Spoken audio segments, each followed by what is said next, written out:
Very good hot chocolate. Thank you. You're welcome. This is very good. All right.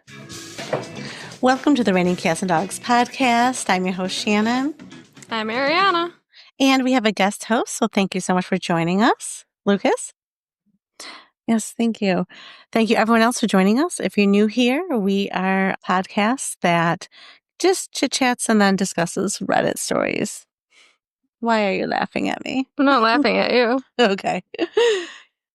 So how was your week? Anything you want to share? It was good. We went to Letchworth. Nice. Okay. Saw all the falls. Mm-hmm. That was a long 7 miles. Yeah. Did I you saw 7 miles total. see any rattlesnakes? No rattlesnakes. I saw a normal snake. Did you pick it up No, why would I and do kiss that? it? No, I don't know. What glasses are you wearing? I don't know. These are Oprah's reading glasses. They're very big and thick. But I can, because I refuse to get, what is it called? Bifocals. Because I feel like I'm too young for them. But these make you look fit. older than bifocals would. These fit on top of my other reading regular glasses, so then I can see them. I have cuter You look ones. like you're wearing goggles. I have cuter ones, but right now these are the ones that I have out. I have different strengths all over the place, and right now with the contacts, these are the strength I need. Anyways, we made hot chocolate. Homemade is very good. We also made a meat pie that everyone. Like dog. Yeah, but it tasted good. I thought it tasted good at least. He didn't want to take any home with him though. I don't know why. It looks like dog food, but I do have to say it was really good. I just felt we needed a side of vegetable. Yeah, there was actually no vegetables in there, and we added in peppers. Mm-hmm. Definitely could have we also thought about peas. That would have been good in there too. But I didn't want to alter the recipe too much for the first time. Yeah, no, I get that. So we had a pretty amazing week. We missed a week for our followers and fans, so I am sorry. We just had a lot going on personally. We have some good news, but it's not really our news to share. No. So we will leave it at that. I do want to say it was so busy. So last week, Amanda, who has been a host on here, got married. So congratulations, Amanda and Tyler. The wedding was so beautiful and nice, except, oh my God, it was the hottest day, record hot of the year here in Buffalo. It was what was it, 90-something? And then we had 90% humidity on top of that. So you just go out and you just sweat. It was gross. Everyone was gross after. Definitely needed a shower. Sweat was just dripping down my back. Yeah, so gross. And I was also the photographer, so I was taking photos, and my camera, I had to stop taking photos for a little bit. It needed a break. I had to go in the air conditioning because it was malfunctioning. It just wasn't working right. And then when I went to work, someone was telling me that they were at a wedding and the photographer also needed to take a break because the camera was malfunctioning. Wow. I've never heard of that happening, but apparently heat and humidity do not equal great for photos. Makes sense. It does make sense. And then I have a couple other things. So we did have an unexpected visitor in our house the other morning when we were trying to get ready for work. The mouse? It was the cutest little mouse. It was so cute. Except I don't want it in my house. Yeah, Maisie. So we have 4 cats, and of the 4 cats, one of them is a good mouser. Yeah. It was Maisie. cute that I heard the squeaking going on, and then I look over and I thought they're playing with a toy, but there's 3 cats just poking at this tiny little mouse I had trapped in the corner. Yeah, except for your little Miso that likes to bite you and always snuggle with you. She was up as high as she could go in the office, and she just wanted to run away. It was so cute. She was scared. She was terrified. So yeah, but yeah, so then I had to trap the mouse, got it on a dustpan, and covered it with a bowl to put outside. I'm pretty sure it went to go die. Yeah. See, someone had said that we should have just killed it. Who said that? Oh. No, it's misery. No. How? I don't know, but it was so cute. And I was just trying to scream at them to tell them, leave me alone. I don't know. I felt bad for it. No, I felt really, really bad for it. So, yeah.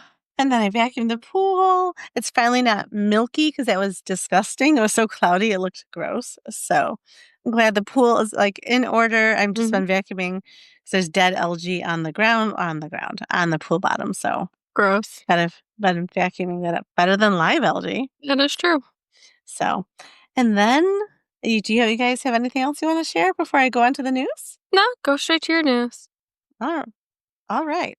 So one of the news, we'll start. Do you want to start? We'll start with the medical news that I saw, which is really gross. A 61-year-old man who suffered critical injuries after being pulled into an MRI machine while wearing a metal chain. He died. That happened in Final Destination.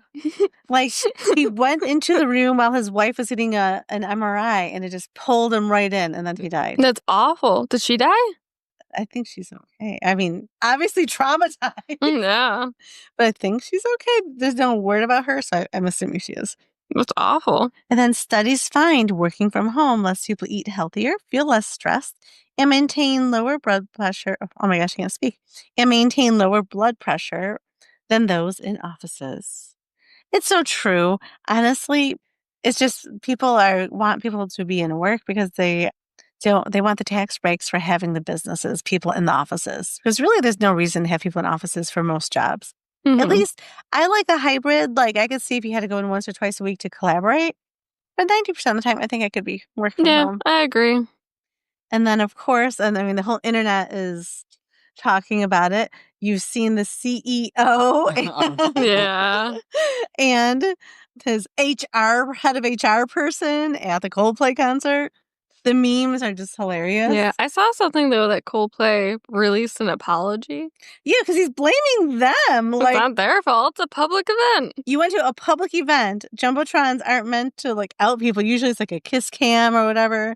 How about if you're going to have a private affair? Well, first of all, you shouldn't be having them. But if you're going to, go somewhere private where others are not going to see you. And they're with another coworker. Just so trashy. So I don't know. Like his statement really annoyed me. Oh, shoot. I thought I took a screenshot of the statement. Hold on. Go to photos. Because his statement, I'm like, that's not even an apology. That's when people say, I'm sorry, but if you didn't do this, then I wouldn't have been mad. It was one of those apologies. That's an apology, is it not? It is not an apology. So this is allegedly, I will say alleged in case this isn't his, but it's been all over, and I'm pretty sure it's his. So, and from Andy Byron, I want to acknowledge the moment that's been circulating online and the disappointment it's caused. While what was supposed to be a night of music and joy turned into a deeply personal mistake playing out on a very public stage, I want to sincerely apologize to my wife, my family, and the team at Astronomer. You deserve better from me as a partner, as a father, and as a leader. This is not who I want to be or how I want to be represented of my company I help build. I'm taking time to reflect and take accountability and to figure out what the next steps personally and professionally. I ask for privacy as I navigate this process. I also want to express how troubling it is that what should have been a private moment became public without my consent. I respect artists and entertainers, but I hope we can all think more deeply about the impact of turning someone else's life into a spectacle. As a friend once sang, lights will guide you home and ignite your bones, and I will try to fix you, Andy. He's just sorry he got caught. Yeah, but why did he have to add in the last part? He's not sorry. He's just sorry he got caught. Like, how dare you put a camera on me? Yep. So allegedly, this is from Megan Byron, who posted this now, her response to the public. Because I do feel bad because both people, the HR lady, she has not resigned while he has now from the company. They both have young kids. So I do feel bad for people with kids. It has come to my attention, and apparently to the attention of half the internet, that my husband, Andrew Byron, has made a certain choices, public ones, under stadium lights during a Coldplay concert, a venue not typically associated with infidelity, but here we are. Let me be perfectly clear. I am not issuing this statement in defense, nor in heartbreak. I am issuing it in power, in precision, in silk gloves, and sharpened wit. I will not be engaging in performance forgiveness, nor am I interested in the optics of grace. What Andy has done is not just humiliating, it is banal, common. A man of ambition brought down by his own astonishing lack of imagination. I have retained counsel. I have reviewed holdings. I have reallocated what was once ours into what is now very clearly mine. I am not spiraling. I am not ascending. And while I am ascending, and while Andy may have quoted Coldplay in his statement, I will simply say, when the lights went out, I saw everything clearly. Those who expect tears, I don't cry for clowns. I schedule, I document, I rebuild. Oh, okay. If that's truly her statement, which I hope it is, I applaud you, ma'am. That was pretty good. That was good. Yeah, because everyone's like, oh my God, the poor wife, the poor wife. So I'm really glad that she's not coming off. She is a victim, but she's not. Yeah. She's coming out as strong. Yep. So I like that. Yep. All right. Are you guys ready to get into the Reddit stories? We're going to start off with one that Lucas found. Are you going to read it or do you want me to? Okay. This is from r/DND, posted by natty_bow_ace. My players won't play unless they are shirtless. It's uncomfortable and I don't know how to stop it. Okay. So I've been playing this homebrew campaign in a sort of Conan the Barbarian setting. Most of my players are barbarians, and it's been a blast, but at some point, one of my players said it's time to get serious during a tough encounter and took off their shirt while screaming in rage. They proceeded to roll a nat 20 to shock of everyone. Then one by one, they all just got really hyped and started taking off their shirts, screaming. They ended up winning the encounter, and it was a funny moment, but ever since, they have been calling themselves the Beef Brigade, refusing to play with shirts on. I mean, it's cool that they want to get in character, but I don't really like this. Every time I tell them not to take off their shirts, they get upset. They all start to flex and tell me things like, you can't stifle the beef, or call me bad beef. I just don't know what to do or how to stop this. If anyone has dealt with a similar situation, I would love some advice. I have never been in this situation. No. I don't know even what to say. It's so funny. Top comment. Take off your pants. Assert dominance. Oh gosh. That is hilarious. What would you do? I don't know. I feel like it's part of the fun. You just gotta get in the character. Yeah, just let it happen. Yeah, I don't think it's unless someone's offended, unless that person, maybe the writer OP is offended. Could be. Whatever. Yeah. That's just hilarious. I really like that. Oh my God. Great. Is that what happened at their D&D night? No, I've only been once, but I never saw any of them take off their shirts. Oh, your D&D? Yeah. That would be funny. I think because you're related to most of the people there. I'd rather they not take off their shirt. Well, if it's the guys, you don't see anything like whatever. I mean, pretty much in America, when women take off their shirts, it's a little bit more taboo. Yeah. If a bunch of guys want to sit around D&D, take off their shirts, I guess it's fine. That would be a little odd to walk into. You go downstairs to your boyfriend's D&D match, and you see him just sitting around. All of the guys are shirtless. That would be funny. You'd be like, what is happening here? I thought you guys were playing a different game. Hey, at least they're not taking the shirts off to play Twister or something. Then it might be something to, there might be a conversation that needs to be had. They're like, we combine strip poker and Twister. Like, oh. Like, sorry, I interrupted. Yeah. I can't get this out of my eyes. So I do have to comment on our mugs. So I'm using the one that I had created. I had some on Etsy, but Stay Trashy. And it's just a raccoon and a fox with a wine glass. And it's just so cute. It makes no sense, but I love it. And then Arianna has. Don't be a twat waffle. And Lucas has. Don't be a thunder cunt. Adorable. I love the mugs at my house. Yeah, but is he saying that to one of us? Oh. Yeah. Great. It's a message for me. Yeah. Hey, I'm just over here staying trashy, so I'm good. Yeah, you stay trashy. I'll stay trashy. You're calling me a twat. Yeah, don't be a twat waffle. All right, moving. We're going to go to r/2 hot takes. My best friend finally confessed their feelings to me as I'm in a relationship. Am I cooked? Posted by Throw RA41303. Advice needed. Okay. I generally need advice because I am so lost at the moment. I apologize if my grammar is a bit off as I'm very tired and haven't slept well lately. So I, 22 female, and my boyfriend, 26 male, have started dating recently. We're taking things slow because we got cheated on before in our last relationship before we met each other. He is honestly, so far, a great man to be with. Here's my problem, though. My best friend, 25, just texted me about an hour ago and finally reciprocated their feelings back to me. Keep in mind that yes, while I did have feelings for them before, I got rejected multiple times because they're trying to figure themselves out. Okay, no problem at all. But now I'm at a loss. I've known them since high school when I was a freshman back in 2018 while they were a senior. We had some great memories, yes, but after being rejected so many times, I just gave up in general trying to win them over, so we remained besties. But actions speak louder than words. What I mean is that, for example, I would wish them a happy birthday and make a post all about them, but they wouldn't even wish me or text me a happy birthday. I wasn't offended at first because our lives are busy, which I completely acknowledge that, but I realized certain patterns from them. They would always acknowledge our mutual friends and text them nonstop, but they don't even text me first or anything back. I've approached them before and asked them if I ever made them uncomfortable before, as I would have taken responsibility for it if I did, and I would never intentionally make them feel that way. And they would tell me no, and that I'm always here for you. But when I do text them, no answer.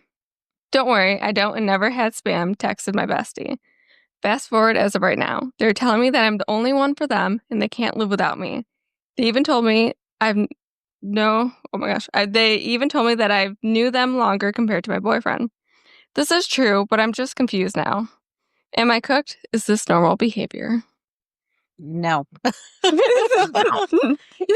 I'm sorry, I was taking a drink. Go ahead, Lucas. Oh, yeah. I feel like you should just. So wait, that friend is not. That friend. So she just got into a relationship, and then her friend is now saying that they're meant to be together. Yeah.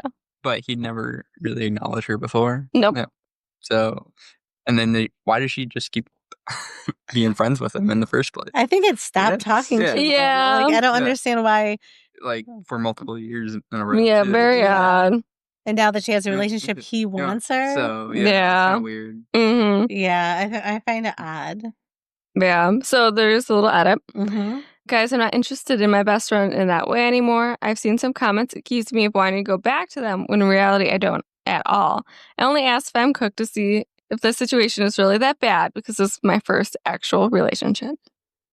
I don't see what the issue is to stop talking to him. Yeah, I would just stop talking to him. I don't know. If one person, you can be friends with male or female, but once someone has crossed that line and they have feelings for you and they've made it clear, like sometimes you guess, but you don't know. But if you actually know, you can't be friends anymore if you're in another relationship because you don't have those feelings back. Yeah, it's a bit strange.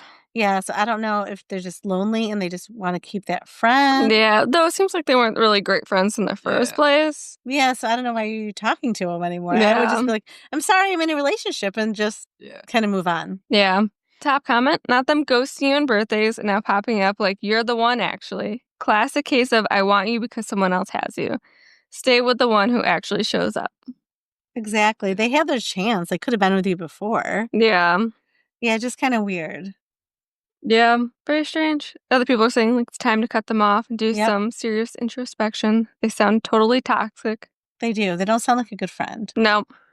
So you don't need them in your life anymore. Yep. So your advice is get rid of them? Yep. My advice is get rid of them. Agreed. It's not always easy. It's easier from being on the outside. Like, you need to get rid of them, but sometimes the outside perspective allows you to do the things you need to. Yeah. Agreed. All right, next we're going to r/mark narrations, posted by Elise_policy 8849. Am I the asshole for dumping my fiance because she wanted to have her hoe phase? I'm going to say no. You should go ahead, be a hoe, but don't expect me to wait around for you. I, 22 male, dated my ex-fiance for 7 years. For context behind the story, and I'm sorry that it's long, but we were middle school/high school sweethearts and have been happily dating and planning our potential wedding in the foreseeable future. We had our ups and downs throughout our relationship, as any couple does, but overall, or so I thought, it was content.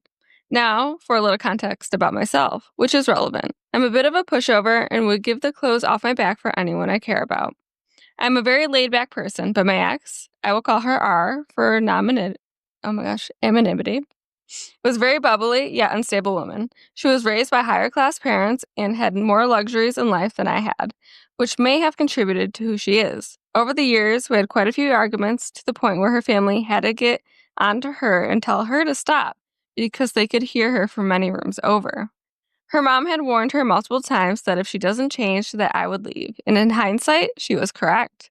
When I look back on the relationship now, I realized she had cut me off from friends and family, and the set of friends had warned me about her behavior, as well as apologizing for ghosting me after reconnecting.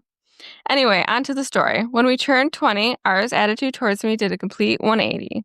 She went from sweet to unhinged. She would yell, threaten to break up, and then apologize right after, pulling me aside to call me an embarrassment and complain about things being boring in our intimate moments. Here's where the hoe phase came in. We were having a particularly nasty fight one day, and Ara said, I feel like I should have taken a break long ago because I never got to go through my hoe phase in high school. Needless to say, I was flabbergasted. She proceeded to throw the engagement ring I got her at me, and then apologized after, to which I told her that I needed time to cool off before work. Ara agreed to that, and without telling me, she went to a guy friend's house and texted me so that she was out while I was at work. I did not know this guy, but after another day with mutual friends and a fight about me being an embarrassment, she went off to work, upon which I decided to act and get all my belongings and move in with my grandma. Her mom saw my grandma and I eating lunch that same day and said, Oh, I didn't know you were here with your grandma. I'll have to tell R that I saw you. I told her not to because I was leaving R. She started crying and said that she knew it was coming and that I had nothing to apologize for. We left, and I continued to unpack all my belongings, and in the middle of doing so, I got a call from R. Crocodile tears produced, and an immediate switch happened after her dad told her to stop. And I told her things between us were over, and she replied by telling me, Okay, I'm blocking you now. Bye. Things were looking up from there. I was sad for a while, but my family and friends I reconnected with helped me through it. I learned afterwards that everybody I knew despised her, and we got a good laugh about videos she posted online later with her dancing in a bar with a crop top and camo pants. Things have improved since then, and my life is more stable than it was in a while. Thank you for reading. I'm sorry that has been so long. Okay. So yeah, I think it was over. I think she was very unhappy in the relationship. I think they just hung on because it was just easy because they were together for so long. But yeah, she definitely needed to go, I guess, do her thing and do her hoe phase. Yeah. At least she was honest about wanting her hoe phase. Yeah. And just not doing it while you're together. Well, yeah, I mean, that would be worse. It sounds like she was a bit unhinged for a while. Yeah. So I don't know if there was things going on with the mental health or she just was clearly unhappy and didn't know how to get out of the relationship. Yeah, could be it. It could be. She needed her hoe phase. She needed it. Sometimes people just, man, woman, they just need their hoe phase. Yikes. 7 years. Long time. It is a long time, but they're only 22. Yeah. So I could see sometimes dating right from high school, it could be difficult just wanting to go out and experience like dating other people. I mean, the grass isn't greener, but sometimes some people just have to go out and experience that first. Yep. Some people just need their hoe phase. Yes. Well, I think they're better off separate. I think so. I think she can go out, dance in her little crop top and have fun. I don't know why they mentioned that in the story. Yeah. But... Anything to say? No. There's better off. Yeah. All right. Gonna go to the next one. Sorry. From Two Hot Takes, posted by no_honeydew4202. My boyfriend lied to me about his name. Oh, interesting. That's weird. Okay. I know this title makes it seem a lot more innocent than what it is, lol. I met my boyfriend on Tinder beginning of September 2024. We talked and went on our first date September 24th, 2024. We continued to see each other about once a week. We lived an hour away from each other. This gradually started to get more serious, and we started to see each other more and more. In December, I spent the night at his house. He said he was living with a friend and that a friend's girlfriend started to move in. New Year's Eve, we made things official and exclusive. In January 2025, he moved back in with his parents to save up for a house. He said the house he was in was too small for 3 adults and a large dog. Things progressed and we got more serious. We started to talk about moving in together when he buys a house and how I'll sell mine. He met my family. He met my 3-year-old nephew. He met my friends. We went out of town together. We started to see each other at least 3 times a week. I stayed the night at his parents' house. We were making plans for the future. July 3rd, he was supposed to be coming to my house for the weekend, and we were going to spend the 4th with my family. He texted me that his dad invited him fishing, and he was going to go. I was annoyed. This was something that happened frequently when we had plans. So I laid in bed and ate an edible when he made the 5-hour drive. Okay. While I was laying in bed, something in my gut was screaming at me. So I looked at my boyfriend's phone number on Venmo. I was stunned, shocked, jaw on the floor to find out his name was not what I thought it was for the last 10 months. I was able to see his entire Venmo history, and I saw someone paying him a lot, including things like rent, stuff for the dog, utilities. Then I went on Facebook and looked up both people. Surprise, surprise, he was also married. It was honestly insane. To be able to lie about your name for 10 months is no joke. To be able to quickly introduce yourself and instantly respond to a new name while you haven't been called for 29 years is insane. Wow. That's insane. Wow, I didn't know you could look up phone numbers on Venmo. Me either. I'm like, ooh, I want to look up someone's phone number now. That's smart. Did their parents go along with this? Okay, so wait. there's some context. So there's a comment. Did the parents not mention the fact that you weren't his wife when you stayed overnight at the house? Right, that's what I'm thinking. He met your family, so I'm assuming he also met his. No one found this strange that he was dating you while still married? And then OP responded with, oh shoot, hold on, I lost it. No. Okay.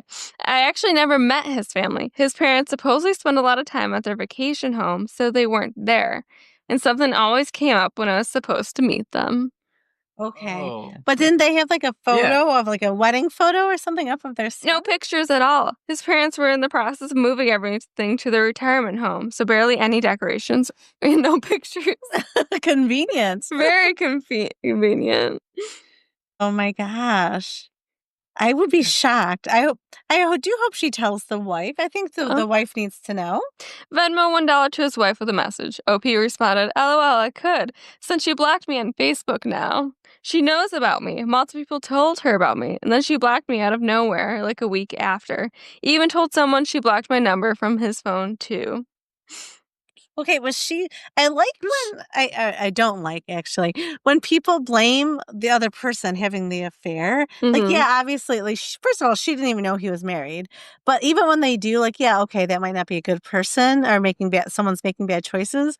But the person that you're married to is the one that made the promises to you, not that other person. I mean, she didn't even know, so I don't think it's on her at all. It's not on her at all. I'd say it's 50-50 when both people know you're in a relationship, but it's all on that person you're in with. Yes, ultimately still that person. I mean, I would hope someone's a girl's girl or a guy's guy. They're not going to do that.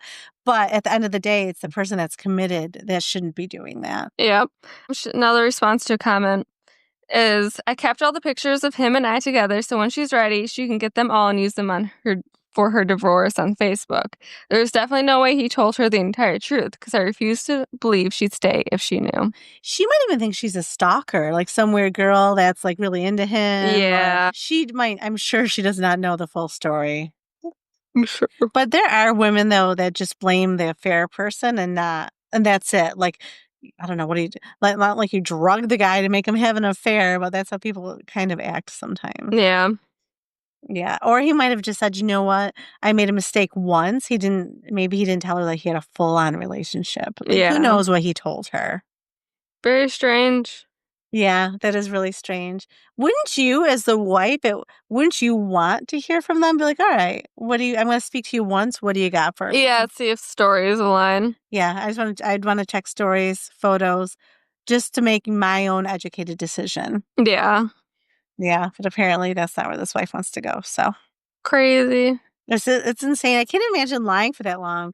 And I thought she met the parents by staying at his house. It's why are the parents going along with this? The parents did not know. Because that would be unhinged. That would be crazy. Yeah. All right, next we're going to 2 hot takes posted by Turbulent-Poet 2010. His mom called me fat at dinner. He laughed. Oh no! I, 30 female, have always been a little curvy. Nothing extreme, just not thin. My boyfriend, 32 male, claimed to love that about me, said I was soft in all the right ways. His mom, though, different story. At dinner with his family, she kept offering me salad and skipping me when passing bread. That's so rude. Then she looked at me and said, "You're very pretty. You'd be stunning if you lost a few pounds." Oh, wow. Everyone went silent. I looked at my boyfriend, expecting support. He laughed. He actually chuckled and said, "You can't say that, at least not at dinner." Oh my God. I excused myself, cried in the car.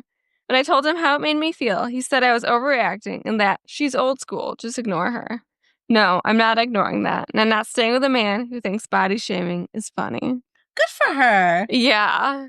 Like, what would you do? Like, I wouldn't even want to be there for dinner any longer. Like, that's so, the passive aggressiveness, like skipping someone, here's the bread. You're so pretty. If you just, lost some weight. That's so mean. Like, why do people think it's okay to comment on people's weight? And I can flip that too. Like when people are really skinny, people are like, "You're too skinny. Yeah. You need to eat." Like, why do people feel like it does go both ways? It goes both ways. Like, why are you making someone feel self-conscious? The person knows what they look like. Like, let's leave them alone. Mm-hmm. Yeah, I think that's horrible. Very. Top comment: "This is not old school, it's mean and insensitive and hurtful. Your boyfriend's mom is a bully. She's probably been a bully since 6th grade. Personally, I tell her, you're very pretty, but you'd be stunning if you didn't have that cunt of a personality." But that's just me. Those are things I would think about, but I would never say. Yeah, no. No, especially to someone's mom. I don't know. I just wouldn't say it, but definitely would think it. Yeah. Crazy. Yeah, that is insane. Now combine that one with the parents meeting her and knowing with a different name and knowing the guy's married. No, I don't. Yeah, that's just insane. It's never okay to body shame somebody. No. Either way. Crazy. It is? What do you got for us? Let's see. Okay. R/Relationships by Impossible-Self-8534. I'm afraid I don't love my wife anymore. Okay. Male 33. I have been in a stable relationship with female 32 for almost 10 years, 7 of which I've been living together, and the last 3 have been married. My wife has never been the party lead, but she is introverted and rather closed off. However, with me, she has always been outgoing and friendly, intelligent, and we share values of life. We've always been well in a good balance. After getting married means choosing yourselves, and we have done so. Recently, however, I had an epiphany. In the last 2 to 3 years, I have had almost no recollection of my wife being enthusiastic or laughing happily about anything. She was always anxious, depressed, sullen. She always comes home sad. She relies on me for everything. Every day there are problems and anxieties. She tells me I'm the only positive thing in her life. She has few friends, 0 hobbies. She almost never wants to go out. Ever since I had this epiphany, I can't shake it off. I feel like for the past few years, I've been on standby, taking care of her. But since I realized this, I can't do it anymore. I just can't do it. Being alone is now almost a relief. I feel like there's no positivity in the house. Writing these things is very heavy. Frankly, I feel like crying. Writing them down makes them a little more real in my head. I feel a lot of guilt in doing so. We're also on the point of trying for a baby. I've already told her I don't want to live in a sad house. I want to live with joy, especially with kids. Sharing this to collect your thoughts. Has anyone ever been here before? What did you do? Okay, so there's a lot to unpack there. So at first I thought he was just maybe like, after you're married for a while, you have to choose each other because yes, like when you're in love, like there's that constant feeling, but eventually you're committed to that person. Like that feeling isn't always going to be there even though you love them. It's you're choosing that person over and over again. And then you go through that cycle of, yes, I feel it. And then you love the person, but you may not be feeling like those butterflies all the time. That's just grown-up relationship and choosing each other. So at first I was like, okay, but no, he's just mentally worn out from her being sad, which sounds like she needs a therapist. Yeah. I mean, maybe they need couples counseling, but at first I think she needs her own counseling. Yeah, I agree. So clearly, go ahead. I was just going to say, and definitely don't try to bring a child in the mix of this. No. Because children make things, I mean, they are beautiful and wonderful. And, I wish I would have had more. Like, I loved, like, that I had the two that I had. But I, they add stress. I mean, then you're sleep deprived. And really, when you bring a baby home, the first like 6 weeks, you're in survival mode. So I don't think bringing a baby in when her emotions are all over the place is the best thing to do. And she's going to be more likely to postpartum depression if she doesn't fix herself, Mm-hmm. and there's help for that. But she needs to start to helping herself first before she goes through all of that. And then bringing a baby in adds more stress into your marriage too. So you want to make sure you two are solid before you do that. Yeah. So, comment here. So, she's depressed. Have a sit down talk with her and express how you're feeling and how it's starting to seriously impact your relationship. Come from a place of concern and love. Talk to her about her seeking therapy and potential for medication and what you both can do to try and bring back her old self. Marriage is about working together through tough times. This is your opportunity to do so. Exhaust your options before deciding love has been lost. Whatever you do, keep up on birth control and make sure you do not bring a child into this until you're both in a better place. Then OP did reply, she has always been the sad type, let's say. This is consistent with her personality. I even wrote it in the post. I was basically on autopilot with her sadness because I'm so used to it. But of course, to external eyes, might be clear it's something else. Maybe she's always been slightly Yeah. depressed. Like, I mean, it's great that she loves him, but it sounds like now it's a codependency too. She expects him to make her happy when you have to be happy within yourself. No one else can truly make you happy. Yeah. So yeah, no, she definitely needs some therapy, possibly medication, and then even couples counseling just to say, this has been bothering me. Like, he should be allowed to address his concerns as well. Mm-hmm. And it's exhausting if you're always the one carrying the mental load for somebody. Yeah. Because you need to do 50-50. Like, when you're in a relationship, it's never truly 50-50. Like, you could be at 80% and they're giving you 20, but then you have to, like, allow for that influx of there needs to be a shift. Or maybe now you're at 20, but the other person's at 80. Like, you're like, look, I'm just not feeling it. Like, usually in a relationship, you both have to eventually fill in those gaps because, moods are up and down all the time as it is. But if it's always like he's carrying on the load and I always have to perform and make you happy, that gets to be too much. Yeah. Hopefully she will seek therapy, and I hope she takes the news well, because if she's always been this way and he's always been making her happy, I think she might not take it as easy as, it might be a bigger conversation. Yeah. No. No. Like, did he comment anything else or no? No, nothing Okay. else. So we'll see. Well, hopefully they work things out. And yes, no baby until they figure all that out. Yeah. No, definitely not. All right. We're going to do one more. Okay. Sounds good. Bring This it. is from r/Am I the Asshole by Cluster of Stars 8097. Am I the asshole for causing my mother-in-law not to come to my husband's birthday? Do you think she's the asshole? Maybe, actually. What do you think? Probably. All right. My husband's 29th birthday was last week. 3 weeks prior, I told him I planned a lobster buffet for him with our 2-year-old. He was super stoked because he mentioned several times in the past that he never had lobster. I told him to tell me if he had something else in mind, but he loved the idea, so I booked the dinner. A $120 reservation plus similarly priced gifts totaling to be about $240, a significant amount from where I'm from. A week before, his mother texted requesting an invitation. My husband said absolutely not and said he's tired of constantly footing the bill for his family celebrations. He usually provides food and gifts for others' birthdays and resents that he's not getting the same treatment for his birthday. Since the buffet was dinner, I considered inviting his mother to lunch. He's annoyed by his family's expectations, but I know he loves his mom very much and that he'd still love to spend his birthday with her. So, his mother also celebrated her birthday earlier this month. My husband gave her travel money, and I gave her $100 spending money. While away, she requested some additional cash, which I happily gave.